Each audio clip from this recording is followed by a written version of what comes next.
one am I looking at? This one? Welcome to a brand new episode of the 3 Dot Podcast. As you can see, D-Buster and Goose are not here with me, but we're trying something new today. And this is something that we've been planning for a long time. Adding some new content to the channel besides us talking about our livelihoods as kids, as adults. We want to be able to add some relevancy within the channel too, and by doing that, we want to add movie reviews today. I don't know. If you ask me, that's kind of super. If you ask me, which is today's topic, we're going to review Superman's movie, which just came out. Now I know Chaotic is with me today. He's also mic'd up, and I know he hasn't seen the movie. I'm gonna try not to spoil it for him. I'm gonna try and give you guys a different review because I know there's tons of reviews already out there. So you may have already heard that it's great, or you may have heard that it's not great. It depends on your liking. Right, Chaotic? It depends on how you get into a movie. It depends on who you are as a DC fan or if you're not a DC fan. Right. When I brought this up, because I've seen the movie twice, if you see all the Batman stuff in the background, that's all me. That's all my stuff. Which, by the way, we're going to point this out. I forget which episode it was. But right next to that Batman portrait up there was a Joker portrait. There you go. Chaotic's going up there. There was a Joker portrait up there, and it fell. And guess what, ladies and gentlemen? We cannot find it. And now we are running along with this story that the Joker has escaped. Like, legitimately. It fell down, and we can't find it. It's the only explanation. It's the only explanation. And it fits. It fits, too. But, yeah, all the Batman, memorabilia is all mine. So I'm very biasedly a big Batman fan. So, naturally, that makes me a DC fan. But I love Marvel, too. I'm not going to lie. In my young 20s, there was a time where I was like, DC over Marvel. But, there's that little fun rivalry. But as you get older, you realize a lot of the childhood things that you watch as a kid is coming to life on the big screen. And there's nothing more that you can ask than to see what you watched on a cartoon come to the big screen. And which makes me a big fan for both genres, for both comics. And Superman. I mean... Well, Goose, here's the thing. Goose said, I want you to spend 15 minutes talking about how James Gunn is so good at putting sideline characters in the movie. And then I'll talk about the movie a little bit. And I'm also going to try my best not to spoil it for Chaotic because I know he's going to watch it. Better not. So, James Gunn, what do you guys know of him before he became the president of DC? He was with Marvel. What movies did he do? Guardians of the Galaxy. Now, me being so first things first that I have to point out, when I say I'm a big fan of like comic book movies, that's what I am. I own a lot of Batman comics, but that's as far as I go. Maybe I'll own like a few. I have a Wikipedia, a DC Wikipedia and a Marvel Wikipedia. So like every character that's ever been made, I should have brought those books. I have those, so in case you want to look up a character's origin, you look it up in that book. But I'm very direct and concentrated on the comic book movies. So, if you were to ask me the origins of some of these side characters of their comic books, I probably wouldn't be able to do that. I got a good friend. Shout out to Gabe. He's like my source. Always talking about comic books on the side, but I'm very direct when it comes to comic book movies. Like the source that I know, the relevancy is all through comic book movies. Now going back to James Gunn, why is he so good at adding sideline characters? When he created Guardians of the Galaxy, I didn't know who the Guardians of the Galaxy was. I did know, the only thing I knew of them was that they were a space group in Marvel, and then when he created them, he made them so relevant that it was one of the more popular Marvel characters in that universe. If you look at his Rotten Tomato score, the Guardians of the Galaxy franchise has the highest scores of any Marvel movie. Chaotic, when you went to go see Guardians of the Galaxy, did you know anything about them, or what was your anticipation watching that movie? I just watched the first one and second one, but I don't really follow like the comics at all, actually. But as a movie, as a moviegoer, you enjoyed it. I enjoyed it, yeah. The soundtrack, the characters. Right, yeah. there it is. Mm-hmm. And that's what James Gunn does, and that's what he did with Superman too. So It's the soundtrack. Goose asked me, he's like, what is James Gunn do that makes people fall in love with these sideline characters? And when I mean sideline characters, it's not the main characters of the movie. These are characters that often get overlooked in animation, in comics, unless you're an avid reader of that comic and of those superheroes. This is what James Gunn does. He grabs characters that you kind of question, like, why do we need this character in this movie? Why is there so many characters in this movie? And in particular, with Superman, we're talking about Mr. Terrific. We're talking about Hawkgirl, which I think she's not really a sideline character. If you've done your Justice League Unlimited, Justice League animation watching as a kid, she's a main Justice League character.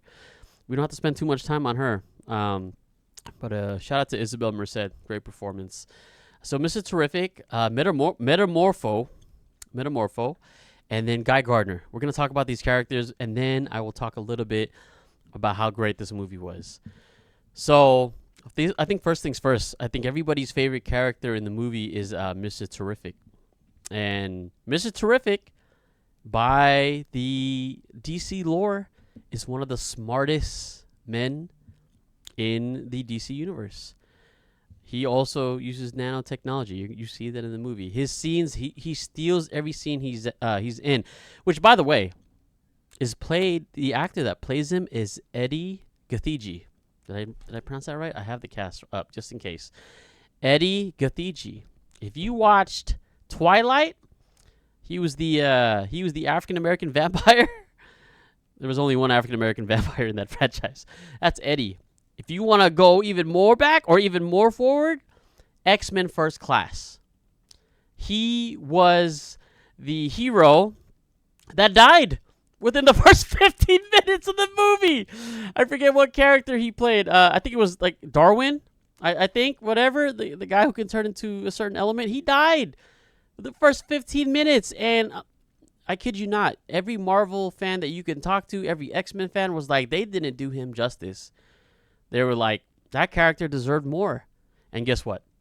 Eddie got his shot to be Mr. Terrific. And everyone is saying that this is Eddie's, like, this is his justification. Like, this is his comeback as a comic book character. And man, did he do so well as Mr. Terrific. Without spoiling too much of what he does, is it's his savvy language, how he talks, how he communicates with all the characters in the movie, and his nanotechnology.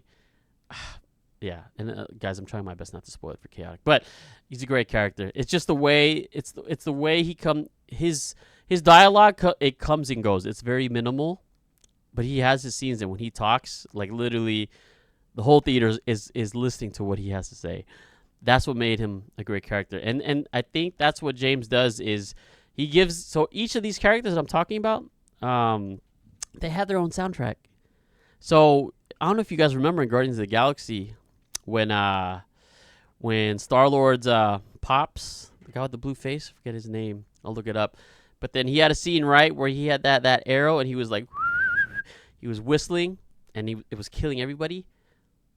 Mr. Terrific had that scene. He had that scene. It's not similar, but he had that scene where it's like, oh shit, he's kicking everybody's ass. But it's refreshing. It's refreshing to take your eyes off who the main character is. It's Superman and Lex Luthor. It's refreshing to take your eyes off those characters, and then you kind of want to dive into these side characters. And what makes me want to keep watching? That's what he did with Terrific. He gave him an awesome costume. He gave him an awesome few scenes, awesome dialogue, and then hit him with a track that people will remember. Because now, and James Gunn has been doing this since Guardians of the Galaxy. When you listen to us, he uses a lot of tracks from the 80s and early 90s. When you listen to that track in the radio, you're going to think of that scene. That's why these side characters are so good. Moving on to, I guess we could talk about Hawkgirl. Hawkgirl was a part of Justice League Unlimited. She's a part of Justice, like the League, like the main core members of the League. She's a part of it, which is played by Isabel Merced. And she did a phenomenal job. She was fierce, very fierce, in that movie. You know, she's kicking ass. She's kicking ass. You know, there's not much to really talk about her area because she's supposed to be there. Because the main Justice League members, if you ever watch the cartoon, it's Superman, it's Batman, it's Wonder Woman, it's Aquaman, it's Green Lantern, which we will get to in a bit, and then you have Hawkgirl. That's like the nucleus of the group before they expand. And this is what I think James Gunn is doing. He is introducing the Justice League Unlimited. That's why he's putting all these characters in one movie. Now you might think it's crowded, but literally every character had their shine in this movie. I don't know how he does it. He's such a good writer. It mind boggles me that a lot of, like, you know, there's a lot of haters out there, especially the ones who supported the Snyder films. I was a fan of the Snyder films as well, but you also have to come into realization, you know, and I'm going off track on a lot of things here, but I have to talk about it. When you talk about, you know, DC, Marvel, what Marvel has done, they put the blueprint in how to tell these stories, right? DC tried to do that years ago under Zack Snyder, but the thing is, he rushed it. He rushed it. There was no origin telling. I'm going to get all these characters together. I'm going to get them to fight a big boss, and that's it. And that was a problem. Because to make a successful comic book movie, you have to not only cater to the big mass of nerds, but you have to cater to the casuals as well. You have to cater to all of them. Because what makes a great movie chaotic, in your opinion? I mean, I kind of said it earlier, but yeah, just good characters, good music, right, and a good story. A good story, yeah, with surprises that are unexpected. But right. Yeah, that's what makes it. And that's the chemistry that Marvel had and has, and that they're going for, and that they've been doing for over 10 years now. And that's what we didn't get with the past DC movies. It's just everything was rushed. Like, for me as a DC fan, I enjoyed Ben Affleck as Batman. I enjoyed, you know, The Flash and Wonder Woman because I'm in that batch of, like, nerds. I know what's going on. But the ones who aren't in that batch of nerds, they don't know what the fuck is going on, and that's a problem. And that's what James Gunn is doing correctly. He's telling the story that you need to know, whether you're hardcore or not, because at the end of the day, both of those groups will become as one, and you will start to love these stories. Because this is not biased of me. You can ask any of my Marvel friends. The best, you know, storylines, most of them come from DC. The animated shows, the movies, they have the best content. If you haven't watched any of these, you know, episodes, go watch it. And also, if I'm spoiling Superman for you, you can look up another 3 Dot podcast episode because we have so many good episodes on this channel. But moving on, we go into Metamorpho. Metamorpho is a character who can, you know, blend any element. He is an element. He's a walking element, and he can blend and create any elements, and, you know, kind of burst out that power towards all characters that are around. Like, he can literally create the sun. He can create kryptonite. When you get to see the movie, you see his purpose there. Is he was trapped by Lex Luthor, and, you know, if he's a character that can create kryptonite as a villain, Lex is gonna want that guy. That was Metamorpho's purpose there. Metamorpho was there to try to kill Superman, but Metamorpho is actually a good character. He's just imprisoned, and, you know, later in the movie you get to see that he teams up with Superman and the Justice Gang, with Hawkgirl and Mr. Terrific and Guy Gardner, which we're gonna lead up to. But, you know, Metamorpho had a few scenes, but this is something that James Gunn also does very significantly well, is whether that side character has 1 to 5 scenes, he is going to find an emotional attachment and fucking throw it out there to the crowd. And that's how the crowd bites into it. Because with Metamorpho, he's imprisoned, and he's following Lex's orders because Lex has Metamorpho's son prisoned. You see Baby at the movie. And, you know, as a moviegoer, not even just a comic goer, but, you know, if you got a kid, you're going to do anything to try and get your kid back. in those small scenes, Metamorpho is literally in like 3 to 4 scenes, but in those scenes alone, that makes you want to gravitate and give love to that character. And that's how you're able to fall in love with characters like Mr. Terrific, to Hawk Girl, Metamorpho. And then the guy I say for last is Guy Gardner, who is a part of the Green Lantern Corps. Now, if you know your Green Lanterns, you think of Hal Jordan, you think of Jon Stewart, which, by the way, they are developing that show for HBO Max, and I think it's going to be amazing. You may want to ask why Guy Gardner, if you ever look him up, he's an ugly-looking Green Lantern. He's got a bowl haircut. He's just not attractive. In the comics, in the animations, Guy Gardner is not even the main Green Lantern. So a lot of people were like, why is Guy Gardner the Green Lantern in this Superman movie? Where's Hal? Where's John? So Guy Gardner is known for being a Green Lantern that is sent on missions when they want to get shit done, and he'll do it in a messy way. That's Guy Gardner. Guy Gardner is the last resort Green Lantern, which should speak volumes, because if Guy Gardner is there, that means something is going on with Hal and John, because Hal and John are the main protectors of Earth. But why is Guy Gardner there?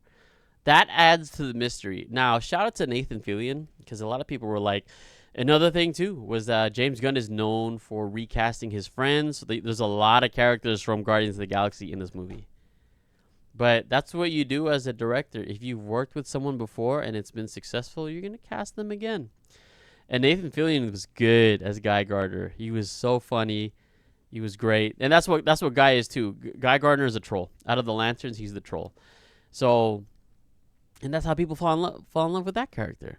So you have Mr. Terrific. You fall in love with a character who's just super smart. He knows what he's doing. He has this advanced technology. He's one of the smartest characters in DC. You have Hawk Girl, who is the most unruly, ass-beating female characters in DC. And then you have Metamorpho, a guy who looks very odd, but has this strange ability to like mix elements, and then his son gets kidnapped, right? And then you have Guy Gardner, an ugly-looking Green Lantern, but you fall in love with his charisma. All these characters are displaying something different that makes you want to seep in and find out more. And they all had their own scenes. They all had their own scenes to shine. And that's what James Gunn is so good at. And he adds a track, and he adds a moment, a sentimental feeling, and that's how you're able to fall in love with these sideline characters. Now, I can get into the main hoopla, the main thing.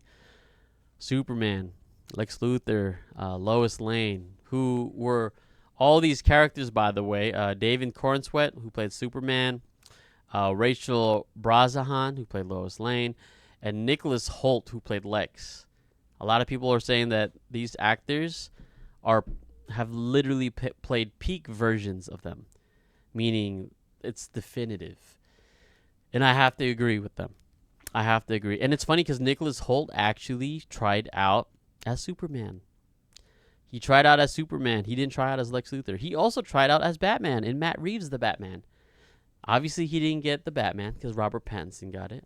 Which, by the way, on another episode, we're going to talk about if Robert Pattinson is in this universe or not. All right, before I get sidetracked. And then when he tried out for Superman, he lost to David Cornsweet. But as he was casting Nicholas Hoult, I literally just watched a video today where James Gunn, when he was casting Nicholas Hoult, Nicholas had hair. So he would put his hand on the video screen over his head just to make it look like he was bald. And James Gunn was like, you know what? I'm not casting you as Superman, but I think I can cast you as someone else. Ends up being Lex Luthor. And he was a very good Lex Luthor. What was that movie? Was it the Dinner? Let me look it up. Nicholas Hoult. He was in a movie where The Order. Is it The Order? That's not The Order. The Menu. The Menu. You ever see the movie The Menu? It's about a group of friends who get invited to an island with a 5-star chef. Cooks some great food, then he also kills them. But Nicholas Holt, that if you watch Nicholas Holt's performance on there, you could be like, okay, because that's how I knew. I was like, that guy's gonna be a great Lex Luthor.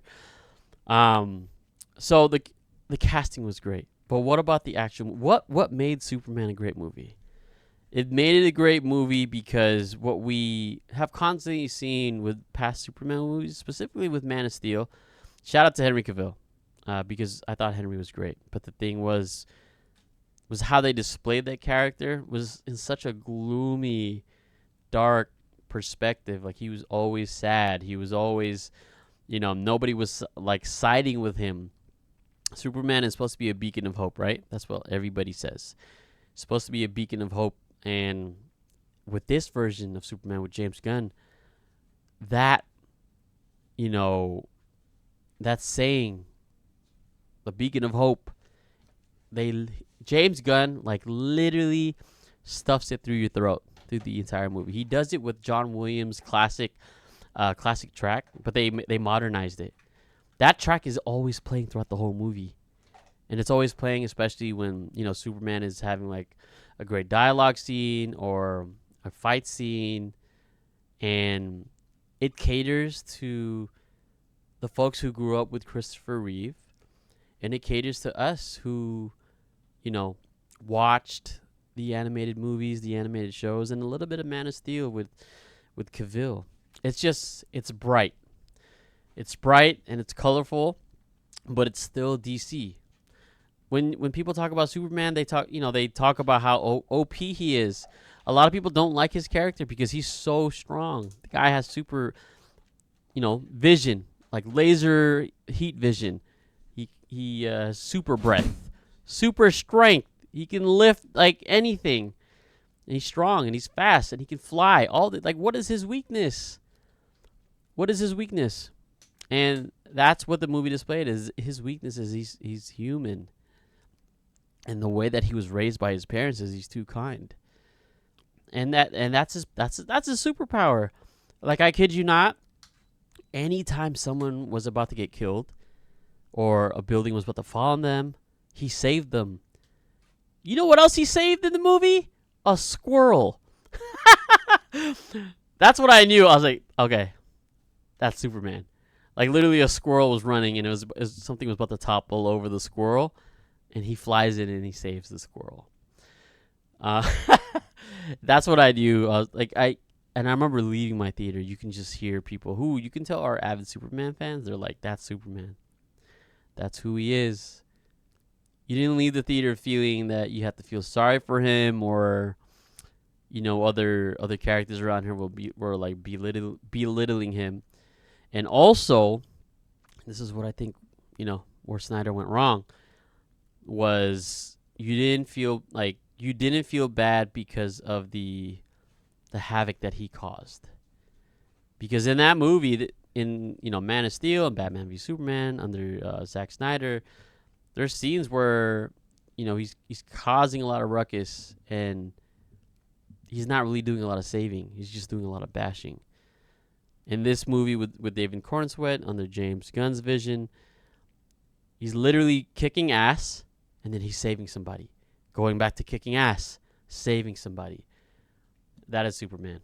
And that's what made it a great movie. And then, with Lex Luthor, he's one of the... So I said Mr. Terrific is one of the smartest DC characters, right?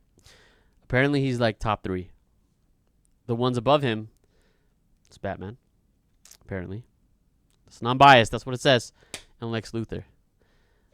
So when you mix brains and bronze... Lex Luthor kind of talks about that throughout the whole movie.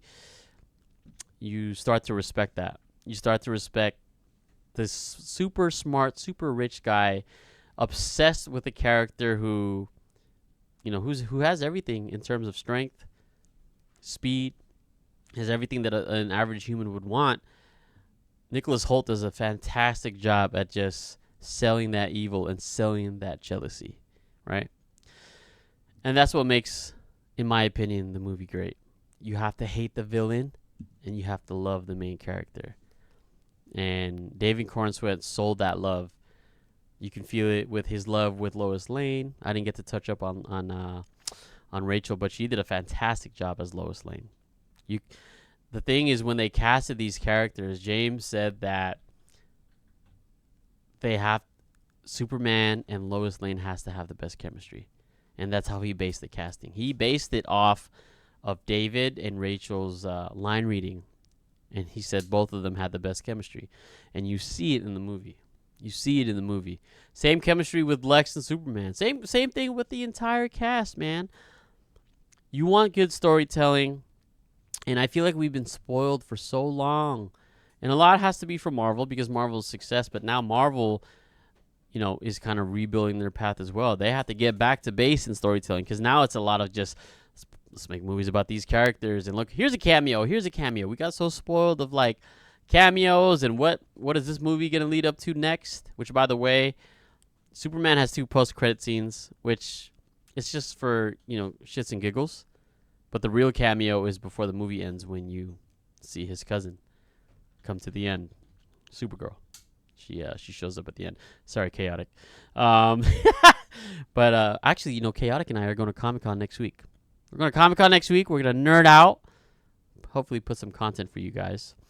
But anyways, guys, if you want me to give a rating of this movie, as a biased fan, it's a 10 out of 10. As a non-biased fan, I also have a non-biased fan rating. A non-biased fan rating is a 9 out of 10. A lot of reviewers are going to say that the movie was overstuffed with so many characters. The plot was kind of crazy. But, it's a comic book movie. A lot of you guys who I follow that are, are comic book reviewers, you guys have turned into divas, man. Because, what do you want? You want an Oscar-nominated film? Or do you want an accurate Superman based off the comics, based off the shows that you have seen? That's what we want.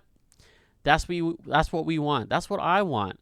I want a Superman who will ultimately lead me to meeting all these great characters. I want him and Batman to have a great relationship. I want to see, Jon Stewart come into the fray. I want to see a great Wonder Woman. I want to see them all have a great chemistry. They're an awesome team, man. As much as you love the Avengers and as much as you love the Justice League, they are 2 very different groups. And we're headed that way. We are headed that way, and you got to trust James Gunn's vision because it's there and he's doing it. So enjoy the ride as a fan. And if you haven't seen the movie and you still watch this, I respect you. I didn't really spoil that much. You can still watch it and still see some things that I didn't talk about. I tried to just dive into, the characters and everything, but you're going to enjoy it. I promise you will. Whether you're going in to watch Superman, Lois Lane, and Lex Luthor, or you're coming in with a naked eye and, discovering Mr. Terrific, discovering Metamorpho, discovering Hawk Girl and Guy Gardner. Whatever reason you have, go there to enjoy it, especially if you have a little knowledge of these characters from the cartoon, because that's how I went into it. And I'm seeing the cartoon characters come to life. And that, for me, makes my time enjoyable in the theater. And I am so excited for the DCU because it's finally goddamn time. It is finally time. So that is my review of Superman. Sorry if I went through a tangent. There's a lot of cookie cutting angles I can talk about, this franchise, but we will save that for future episodes. And there's going to be more 3-Dot movie reviews. This is what I want to do for the team. I want to be able to add different stuff. Aside from the 3 of us with D-Buster and Goose, us talking. Those are the best episodes in my opinion when we talk about life and we talk about shit. But I also want to add some stuff that, will bring more people to us. And I appreciate those folks coming in, following, subscribing on YouTube, Spotify, Instagram, TikTok, wherever you can find us. This is Bogzy, and I got Chaotic back there. Yo, what do? The semicolon. This is the 3-Dot Podcast where the conversation does not stop. I hope you go out there and enjoy the movie and do what it do, baby. And we'll catch you in the next one. Later. I'm going to try and find the Joker because he's missing. Until the next episode of Reviewing with Bogzy. Dragon Ball Z.